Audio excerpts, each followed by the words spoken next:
Karumal-dumal ang inabot ng isang babae sa Cagayan de Oro City na tinadtad ng saksak sa leeg. Ang nasa likod ng krimen mismong mister niya na nagselos umano. Nakatutok si Cyril Chavez ng GMA Regional TV. Emosyonal ang isang mister nang makita ang kanyang asawang patay sa damuhan sa Barangay Indahag, Cagayan de Oro City noong Sabado. Di bababa sa 12 saksak sa leeg ang tinamo ng biktima. Pero nang nakausap na siya ng mga pulis, doon lumabas ang tunay na kwento.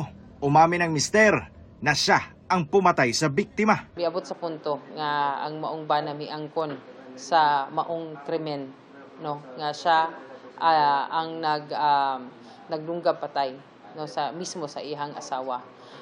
Diin mi confess ang maong sospechado atubangan sa iyang abogado. Ayon sa pulis, may record ang suspect na nananakit sa asawa. Kung mingkag violence dili na kini bag-o, but aduna na mga incident in the past na naka-record, no, actually naka-blatter gani nga aduna na mga ginahimo nga mga violent nga aksyon kining maong bana. Kwento ng suspect, nitong Biyernes, nagkaalitan daw sila ng misis na humantong sa kanyang pananaksak sa biktima.